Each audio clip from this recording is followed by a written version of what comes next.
Hello बच्चों, let's see question.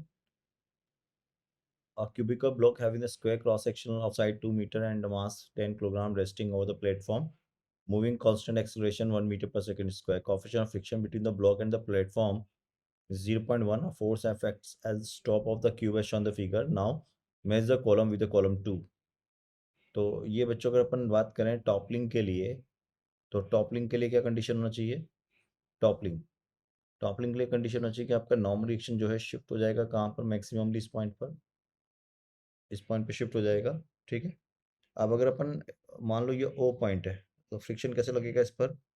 Friction कुछ आगे की ओर लगेगा, ये फ्रिक्शन हो जाएगा, या पीछे की ओर भी लग सकता है, डिपेंड करता है सिचुएशन पे. लेकिन इस ओ पॉइंट के अबाउट अगर मैं देखूंगा टॉर्क को, तो torque about O point is equal to torque of M g plus torque of friction, sorry torque of external F.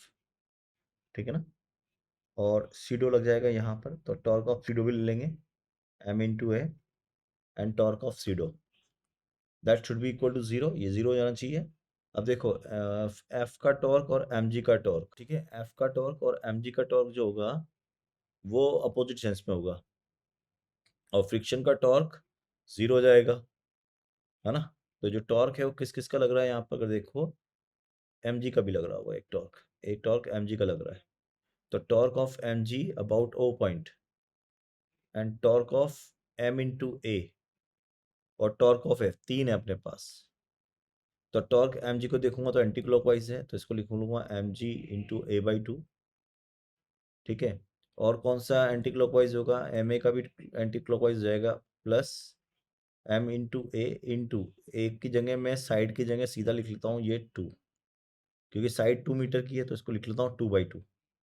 फिर एम ए इंटू ऑफ, इसके लिए भी 2/2, and that is equal to capital M g. अगर देखो हम ओ के point के respect में बात कर रहे हैं ना, तो एम जी का टॉर्क एंटी क्लॉकवाइज है और एफ का टॉर्क क्लॉकवाइज है, और एम ए का टॉर्क भी एंटी क्लॉकवाइज है. ये ठीक है. और ये हो गया एम एफ इंटू टू. तो अगर अपन एफ एम से सारे एम कट जाएंगे, एफ इजिकल टू देखेंगे, तो ये आ जाएगा आपके पास M G by two plus M by two. तो that is equal to what? M G by two हो जाएगा आपका 50 और एम हो जाएगा 5. तो 55 न्यूटन का फोर्स होना चाहिए. अगर उससे ज़्यादा लगा दिया मैंने तो ये टॉपल कर जाएगा.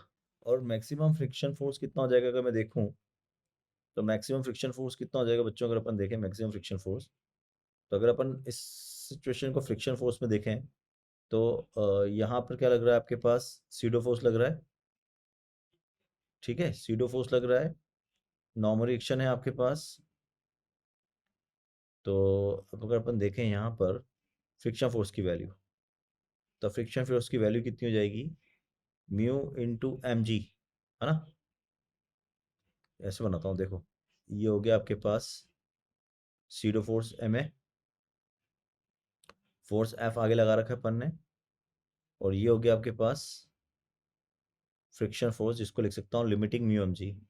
तो एफ का ये तो टॉपलिंग के लिए हो गया. एफ मैक्सिमम कितना हो जाएगा? It is equal to M g plus mu M g plus M a, that is for sliding. Sliding greater than equal to लिखा ले ये.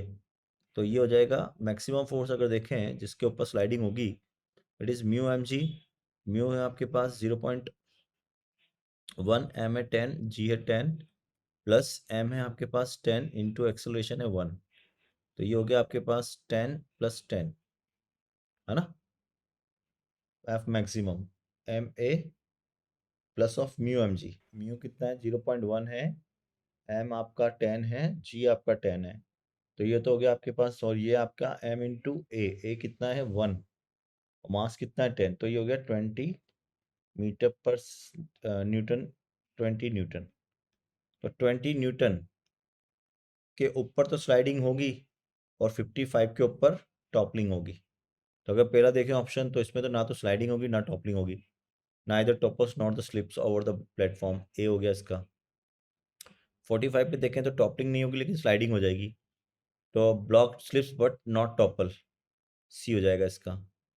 और 15 के ऊपर देखें तो इसमें भी ना तो टॉपलिंग होगी ना स्लिपिंग होगी, तो ए हो जाएगा ये।